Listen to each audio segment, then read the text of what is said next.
Hello everybody. Today on A Life in Cars, I talk with Chris McCarthy. A former karting prodigy, Chris was well on his way to a successful career in racing when his life was changed, suddenly and unexpectedly. I was introduced to him by our mutual friend Antony Marcano, who met Chris when Ant's son Damani was racing karts.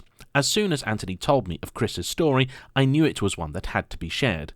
Kindly, Chris agreed to talk about his journey, and so we met at Whilton Mill karting circuit to tell it, the site of the beginning, the almost end, and the restart of his life in motorsport, which has now taken him on a most unexpected journey.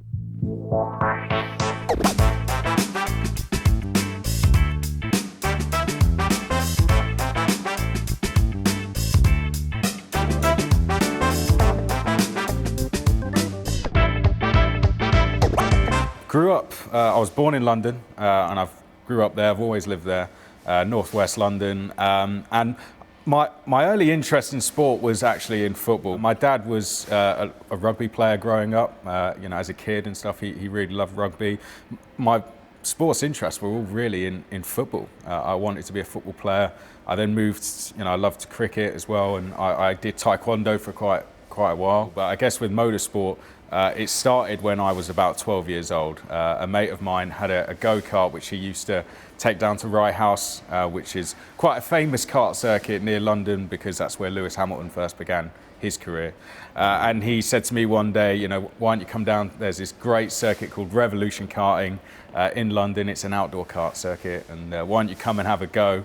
And I thought, yeah, why not? I'd sort of parked the football and other sports interests at that point. And I went down and gave it a go, and I remember from the first lap I absolutely loved it. I mean, motorsport had always intrigued me. I remember when I went on holiday to places like Butlins, I used to love the look of karting. I'm never old enough to have a go, but when I first went out and had a go, I just fell in love with it.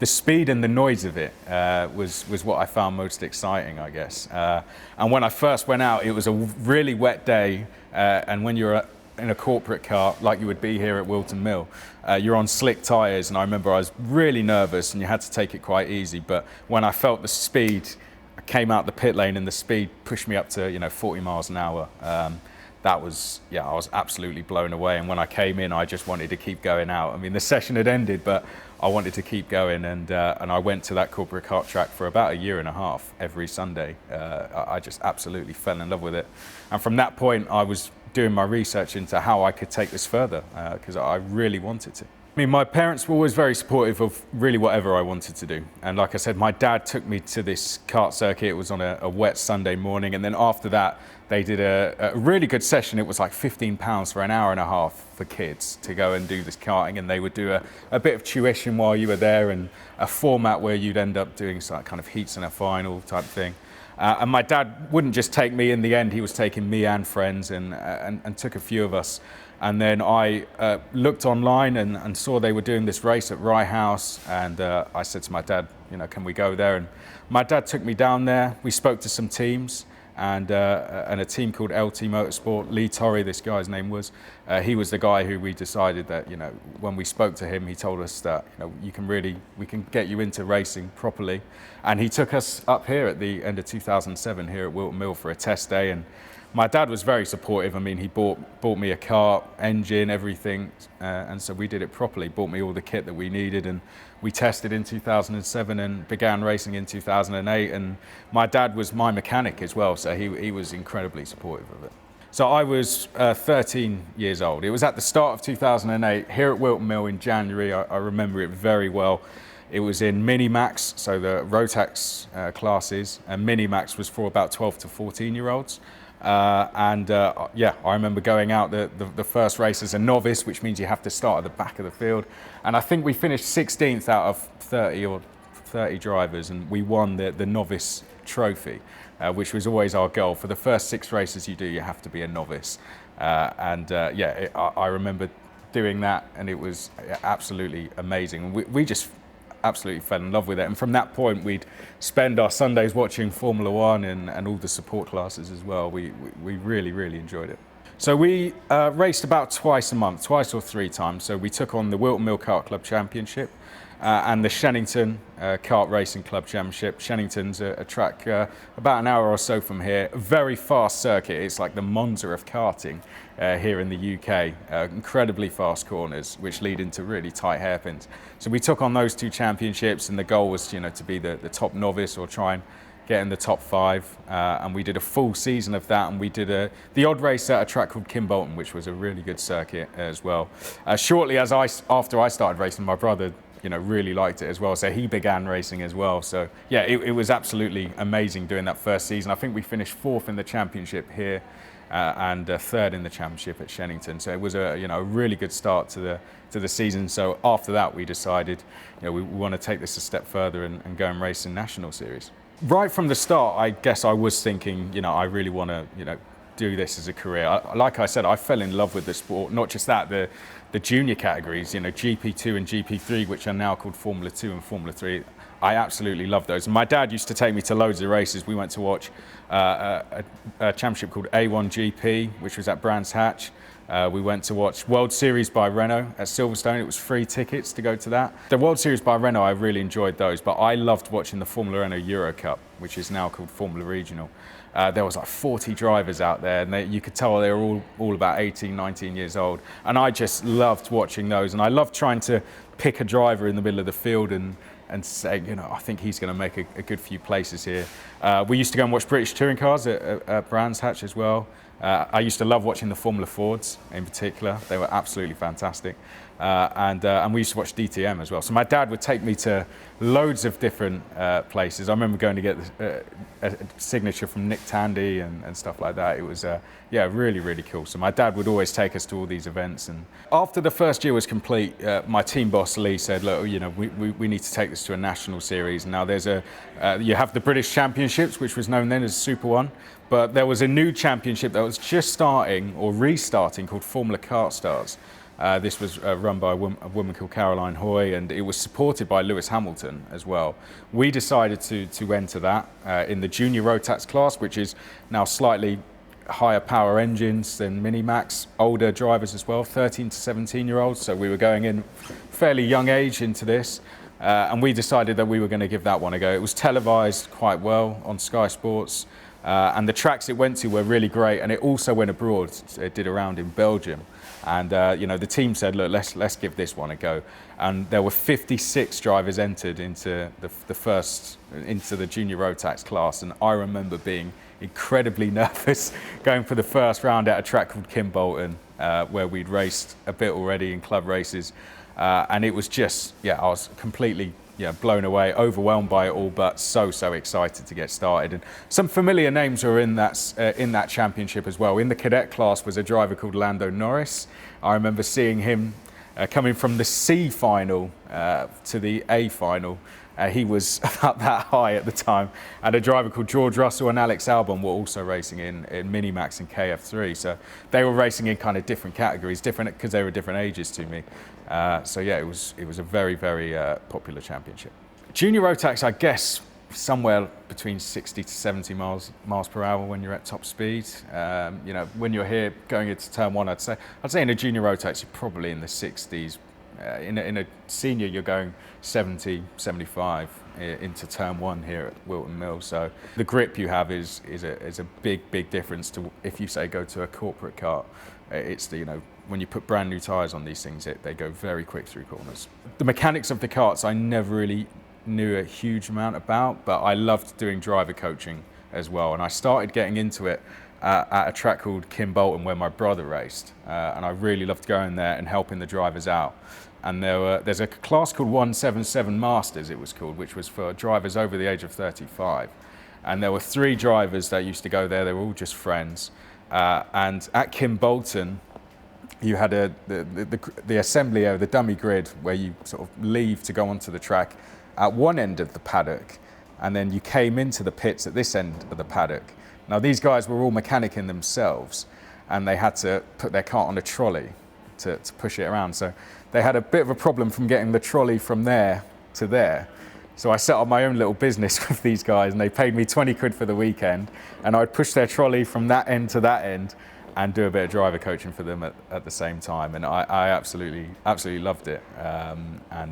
Yeah, I really got into it. And one of the guys, Simon, actually went on to sponsor me the following year.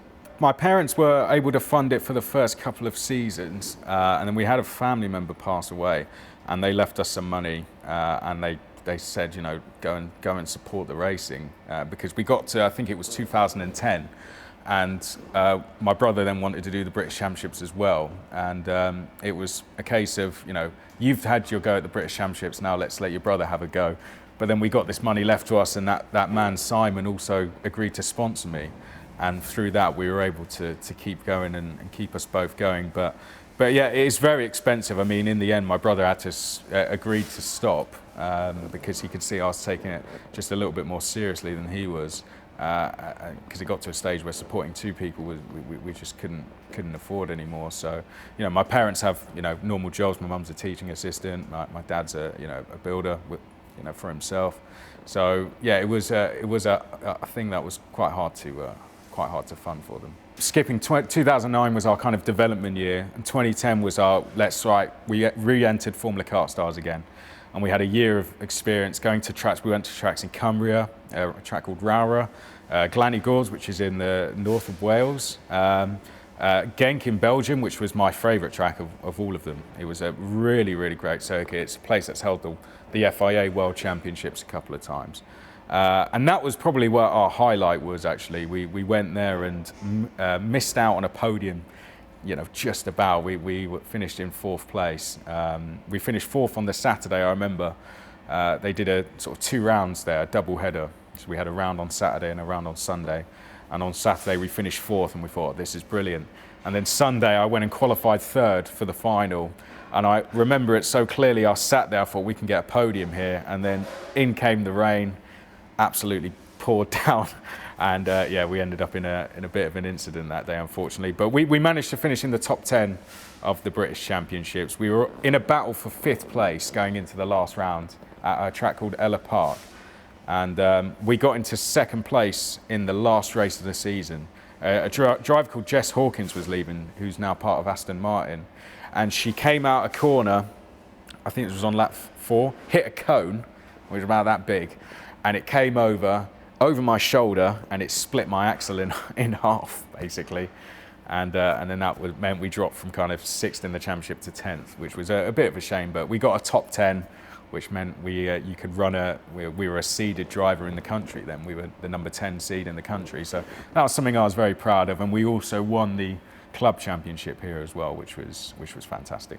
I mean, it's a non-stop circuit. For those of you who haven't come, at Whilton Mill, you have to come and try it. It's very demanding, first of all. It's quite a bumpy circuit, so you don't really get a break round here. Now, when you come out, turns 1 and 2 are incredibly fast, and when you go up the hill, you think you've got a break, but really you haven't. And that uphill braking zone is really good as well. You know, you can brake really late up there, and then yeah, I think it's got a bit of everything to it, you know, the circuit, you know, really demanding corners. The boot section is at the back here is really good. You kind of have to sacrifice the left as you come in to open up the right. And we had some fantastic races here over the years. We really did.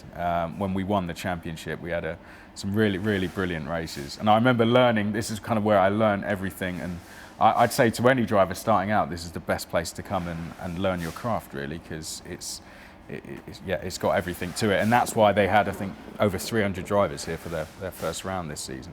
In 2011, we jumped up to the senior class and won the championship here again, which was amazing.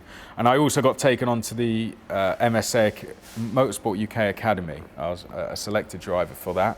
I got picked to be one of the drivers of the year. They did like a driver of the year shootout where they picked 5 drivers from that academy, and we went off and did a day in a simulator, and yeah, the winner would then get, I think, £10,000 it was. And so that was a really good day. But we were looking then to move up into Formula Fords. And we started testing with Nick Tandy, which was amazing, but we just couldn't really raise the funds for it. So 2012 we were racing here, and we were racing in a class called KGP, which was kind of it was made to get all the best in the country together. And I remember I was here in August 2012, and I was watching over by the boot. It was on the Saturday practice day, and I was just over by the boot, just watching the racing with a friend, and all of a sudden I woke up in the ambulance, and I didn't have a clue what happened to me. But everyone, at the end of the ambulance was looking at me, sheet white kind of thing, just thank God I was okay. I was 17 at this time. I just passed my driving test. I was just about to get my first car, and I was just about to start college as well to do TV and film. And they said to me, look, you've had a seizure, an epileptic seizure, and this means you'll lose your driving license for a year, and you'll lose your race license for 5 years. And I was really devastated at the time. It was, to me, it was like losing a family member. It was, telling me that I basically couldn't race for 5 years was really, really devastating. And I remember when we left the track, I was obviously very shaken up from the seizure, but really, really disappointed that the racing dream had just come to an end like that. Sixth form didn't go too well for me. Let's just say that. I was trying to be an engineer, and I realised I didn't really quite have the brains to do maths and physics. So I was doing a year out, and I was working in a kart shop, and that's when I realised that I can't really do. The spanners aren't really for me. I'm just not really cut for it. So I looked online and found TV and film were doing at Stanmore College. They were open for places, and I thought, that sounds pretty good. I loved watching racing, so let's go and give that a go. And I wasn't when I first started, obviously I was a little bit down from what happened, but I absolutely fell in love with TV and film. As soon as I started it, I really enjoyed it. A month after my seizure, I came back here, and I think it was September, to thank all the medical staff and the track staff, because they were really, really, nice about everything, and see the team as well. And I remember as I was on my way out of the circuit, and we just jumped on the motorway, I said to my dad, I've got an idea. We have access to cameras at college. Our end of year project was to do a live production, basically. And I said, they've never filmed. I had some really fantastic races here. One of which I won. I got the win going into the last corner on the last lap. And I wish I could watch that back, but I can't. I said, why don't I go and film races here? They don't film any. So let's see if they'd be up for it. So my dad thought it was a great idea. I went to my college and asked them if I'd be able to hire cameras for a weekend. They said yes. And I came to the track and I put the idea for them, and the track fell in love with the idea. And so November 2012, we came here. I took, two of my mates, and we set up 3 cameras around the circuit, filmed all the races, edited it together, and used it for our coursework. And then they asked us to come back in 2013 and do it for the full season, and we agreed a very small fee to do it. And we turned it into a small business. We did 5 rounds. My dad's very open with his feedback, very honest with his feedback. And he used to say, he said to me, look, it's great what you're doing, but it needs commentary. And I was going to ask someone else to do it. It's a karting commentator called Henry Baudet, who's very well known. I was just going to reach out to him and say, do you want to do it? But my dad said, look, why don't you do it? It would just be much easier if you do it. You're filming it. You know all the drivers. I raced against most of them in the senior class in particular. Why don't you just give it a go? It would be much easier. So I said okay, and so I gave it a go, and I really enjoyed it. So we'd film all the races and then edit them together, and then I'd sit in my front room and record the commentary. Sometimes it would take a few takes to do it, and I absolutely loved it. Hello and welcome to WMKC TV with me, Chris McCarthy.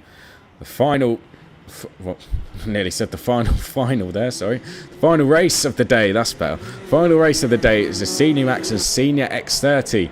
The track really liked it, and the response online was very good. And I actually started to enjoy the commentating more than the filming then. The filming was very stressful, as you'll know from your background in working in TV. So the whole career of it, I was very ambitious right from the start. Like I said, Will Buxton, who people will know from Drive to Survive, he was commentating on GP2 and GP3 at the time, and I used to love watching that, and I thought, that's where I want to get to, that's what I want to do. And I was a little bit over ambitious in 2015, thinking, I can get there in the next couple of years, but that's quite a long way to go, and there's only one person that can do that at a time. But after I'd finished college, I came to the circuit. I didn't have access to the free cameras anymore now, and I said to them, look, I can't really film anymore, but I can commentate.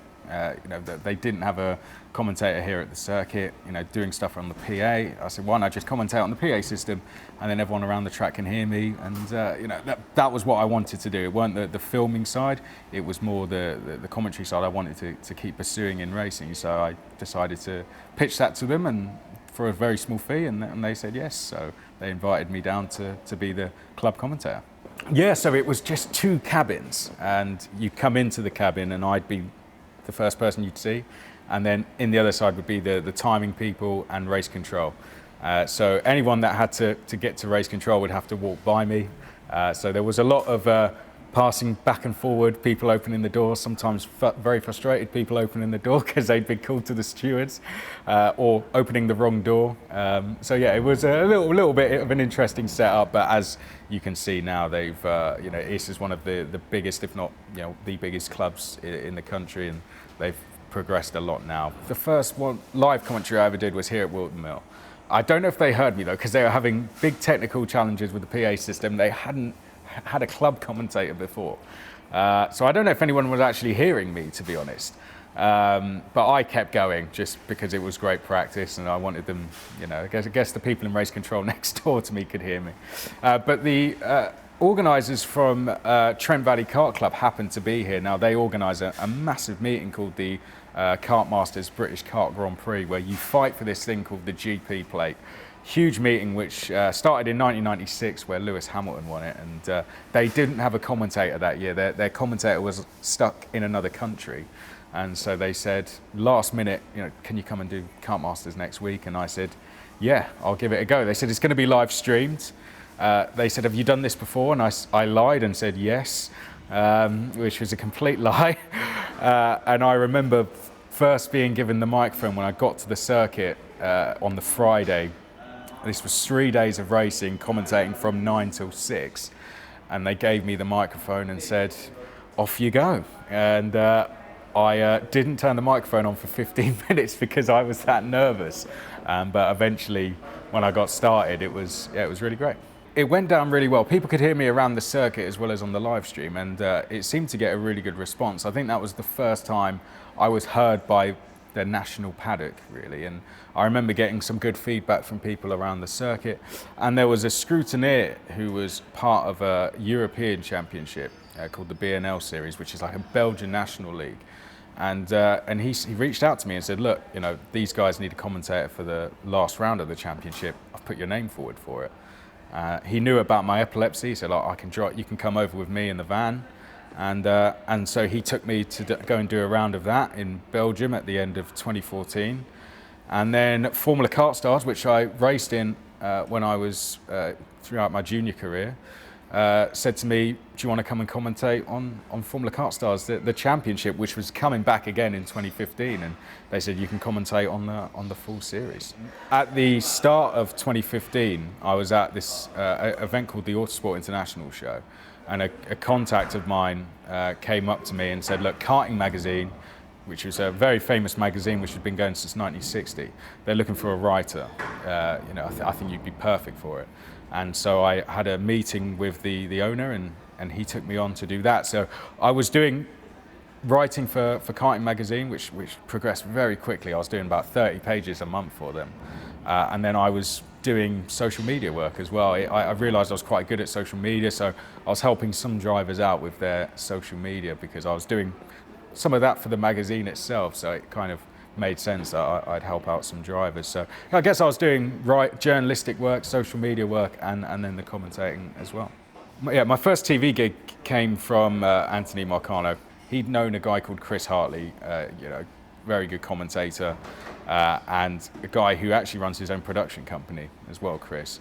And Antony had known the stuff I was doing here at Whilton Mill because I was filming his son. He loved the filming we did. He thought it was great. He knew that I was just at college at the time, and we got to know each other quite well, became quite friendly through that. And he spoke to Chris Hartley, and Chris said, I need a presenter for this London Cup, which is a kart race which Lewis Hamilton used to compete in. It's at Rye House. And he said he needed a presenter for it, and he put us in contact, and that's how the TV break came around. I was always grateful to them both because it gave me my first, presenting gig, which was, really, really great to go and commentate. And I went on to work for Chris for a number of years doing similar things, doing stuff at London Cup. I worked for him at various circuits around the country doing car championships. I worked for him not only as a presenter, but as a producer, as a camera op, as loads of different things. So we had quite a close relationship and still do. So yeah, I was really grateful to Antony for that and to Chris as well. Worked for Karting magazine in 2015, and then I got offered to take over the business in 2016, which was quite a big deal, quite a big investment to do as well. So I was always grateful to my dad for doing that. But one thing I did when I took over the business, I did two things. I made it online magazine only, and I said, they've never done kart reviews. Now, I was never properly diagnosed with epilepsy until a few years after my first seizure because the scans from the NHS didn't show epilepsy. So it was, for them, they were a little bit confused as to what was going on. Eventually we went private and were able to identify that. I have quite a rare form of epilepsy, but I'd said, look, I think we should do kart reviews. They never really did them as a magazine, from what I could remember, and it would be really cool. So I reached out and I did the first one I did was here with Mach 1. The chassis is called, it's a German chassis, MLC Motorsport. They took me out on the circuit and it was absolutely amazing. And it just went from strength to strength. Next thing, I was invited over to Italy by the Tony Kart racing team, which is your Ferrari of karting. And they said, can you come over and review this new engine, this OK engine for us? And I said, absolutely. And they flew me and my dad over there, and I got to be a Tony Kart factory driver for a day, which was a complete dream of mine. I got offered to go and drive a Formula 4 car. I got offered to drive a Formula Jedi car. So I got to live out everything I wanted to do through running that magazine. And I absolutely loved it.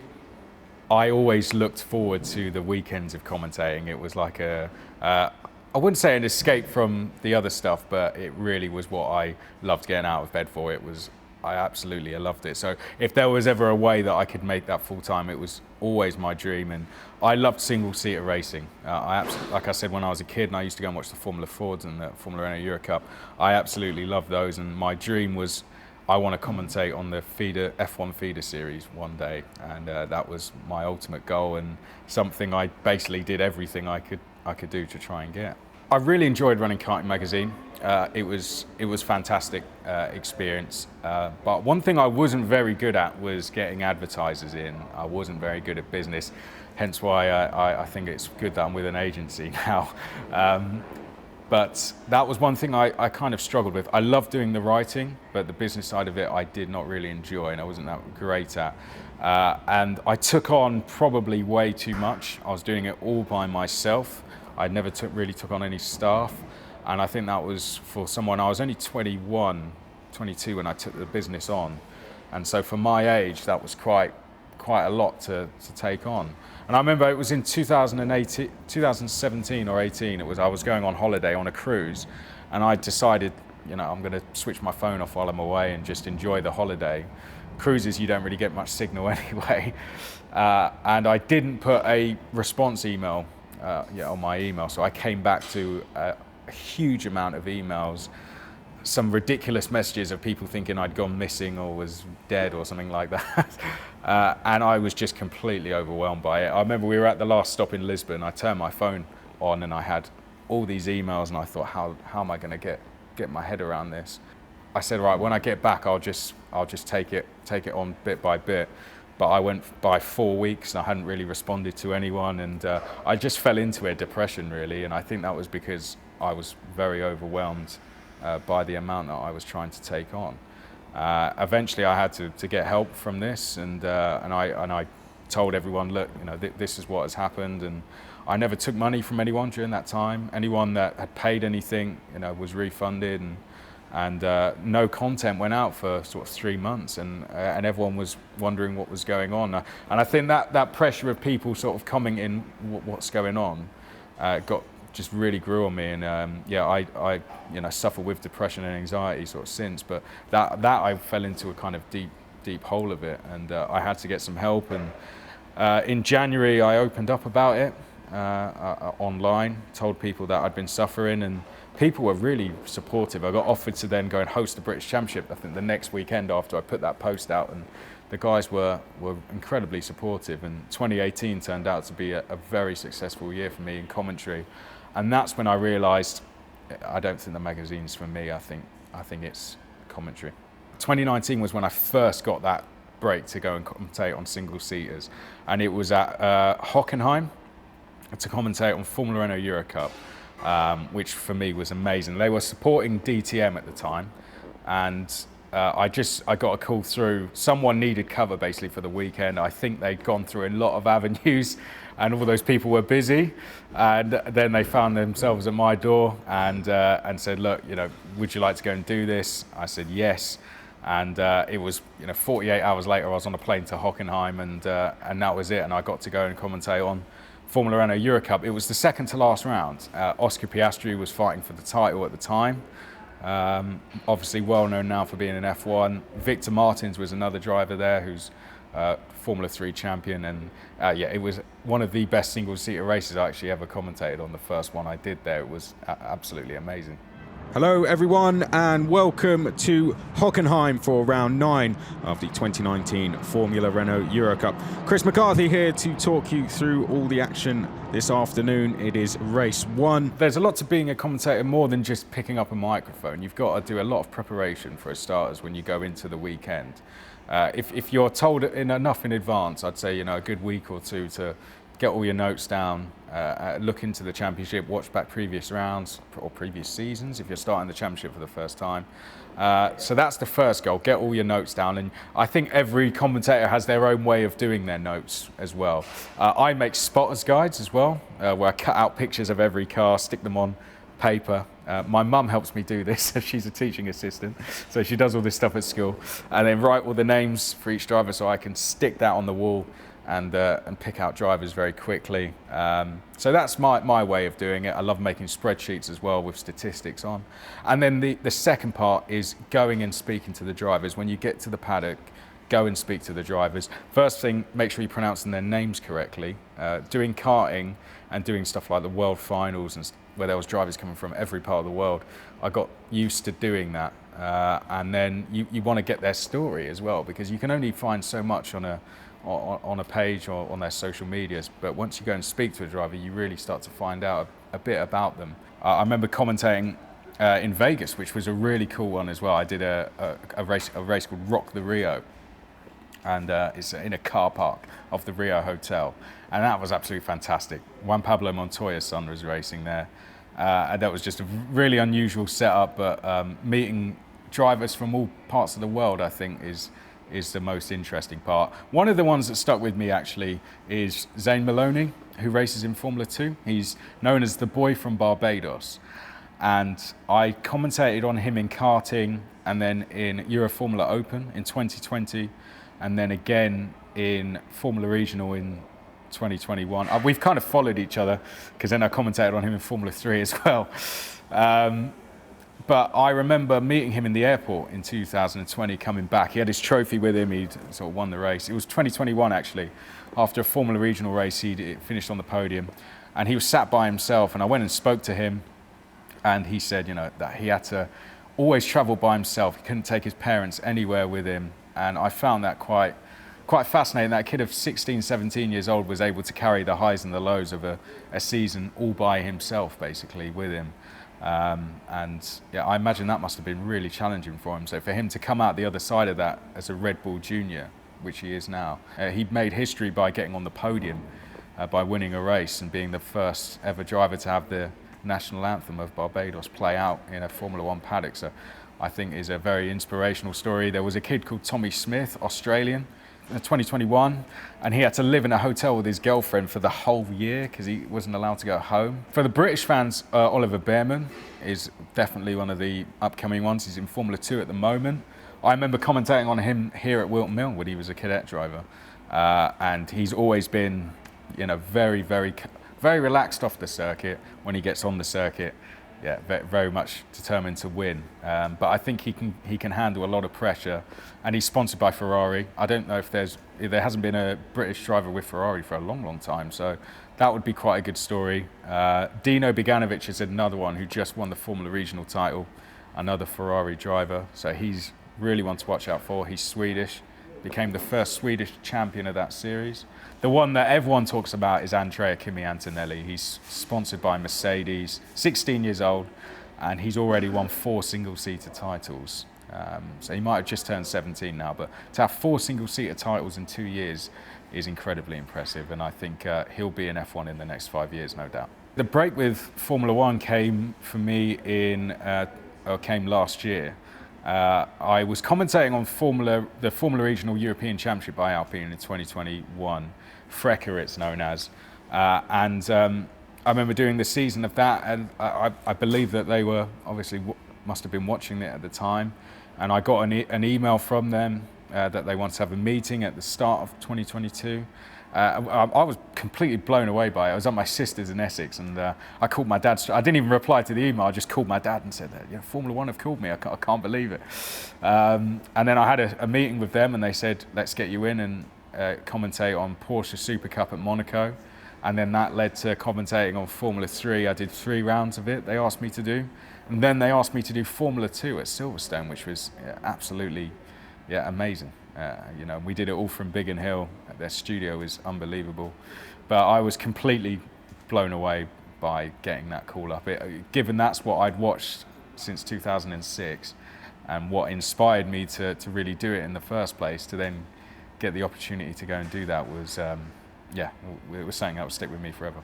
I'm commentating on this year FIA Formula 3. I'm doing 5 rounds of the championship, and that goes out on F1 TV, which is worldwide, and then here in the UK it goes out on Sky Sports F1, and then I do Porsche Super Cup as well, which is the same score really.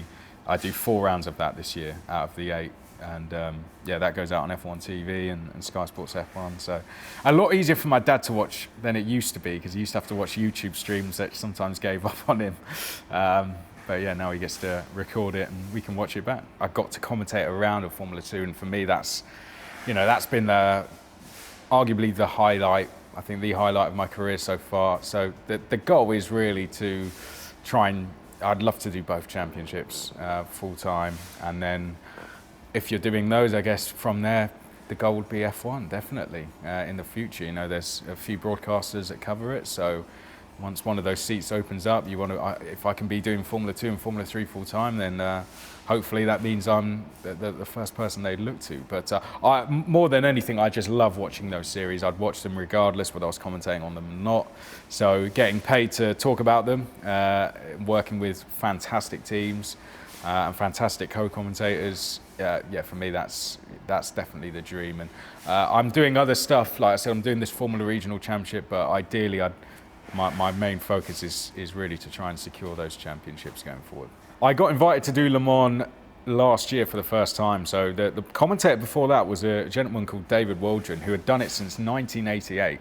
And I got asked, I know the main French commentator there, his name's Bruno van der Stick, who's done it for a long time. And me and him commentated together at the Le Mans Kart circuit a few years ago. So we got to know each other there. And in a similar way, so he'd speak in French and I'd speak in English. And for me, I'm brought in as the English commentator. You'd hear me around the track if you were at the track. So they're all speaking in French. I don't understand a huge amount of what they're saying. There's a team of 4 of them. And then I come in every 20 minutes to update the English fans on what's been going on, basically.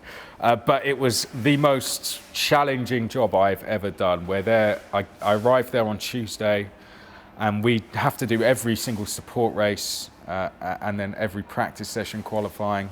On race day, so on the Saturday, we started commentating at 9 in the morning, and then I went home to the hotel at 2 in the morning. I had a 5-hour break, came back at 7 in the morning, started commentating again till 3 p.m. So it was, yeah, I did about 18 hours of the race or something like that. It was very, very demanding, but such good fun. Le Mans is one of those races that you can't really take your eyes off if you're there in person. Meeting Murray Walker for me came around through a friend of mine, and people that watch the channel regularly will know Antony Marcano. I got to know Antony very well through his son racing, Damani. I basically filmed his son here. When I started filming here at Whilton, he used to race, and we got to know each other quite well, and he's been a great help for me over the years. We've always kept in touch. Murray was doing a chat at his son's Damani's school, and Antony invited me along to come. He said, look, I can get you some tickets for this. You can come and meet one of your idols, Murray Walker. And I thought, absolutely fantastic. So me and my dad went along to it. And I did not expect anything else other to just sit in the audience all night and listen. It was Murray and Christian Horner being interviewed by James Allen. I actually went on to work for James Allen later down the line, which was really, and that was how I first met him. So without that, who knows, maybe that wouldn't have ever have happened. But I was sat in the audience as we were getting ready to go, and as the show was getting ready to go, and Antony was on stage and with Damani speaking to Christian and Murray, and he waved me on, so I ran on, and I got to speak to Murray Walker, and it was absolutely fantastic speaking to him, and obviously Christian as well. But speaking to Murray and getting advice from him, that was the one thing I did. I knew I didn't have long to speak to him, and I just asked him for some advice, and he was very open. Anyone who's met him will know that he'll give you advice and just loves speaking about cars and commentating. And I think it is important to have a familiar voice when you're watching something. When I watch the things like the golf, I don't watch it regularly, but I love watching the Masters, and you always hear the same commentator, and he can tell you all the stories from years and years gone by, and I love listening to those. I think the same with things like darts or any sport, football, rugby. When that voice isn't there, it almost doesn't feel the same. And I think regular commentators in Formula One, like Crofty's been there for quite a long time now, so he can bring up a story that happened back in 2016 because he was there and commentating on it. So for him, it just comes back naturally. He doesn't have to research it. And I think having one person throughout the whole season, you get to know the drivers very well, you get to know the stories very well. Even if you're not in the paddock, you're in constant contact with these people online, but you know what every driver's story is by the end of the season, the journeys they've all been on, and you can bring that into the qualifying commentary or the commentary in the races. Just coming in for one round is very challenging. So I think people enjoy listening to the same person. You kind of go on that journey with them through the season, and you're not commentating to them. You're sort of bringing them into the. You're all sort of watching it together, and I think people enjoy that, and you enjoy that as a commentator, definitely. And that is the story of Chris McCarthy so far. I think we can all agree that our favourite commentators are a key part of the reason we enjoy coverage of our chosen sports. And without passionate people like him, our viewing experience would be a little less exciting. Having now heard his story, I hope you'll feel a little closer to one of the voices of Le Mans, Formula 3, Formula 2, and one day, I hope, Formula 1. I want to say a huge thank you to Chris for agreeing to share his tale, to Antony for putting us in touch, and to Whilton Mill for providing a venue. And as ever, to you for watching. Goodbye.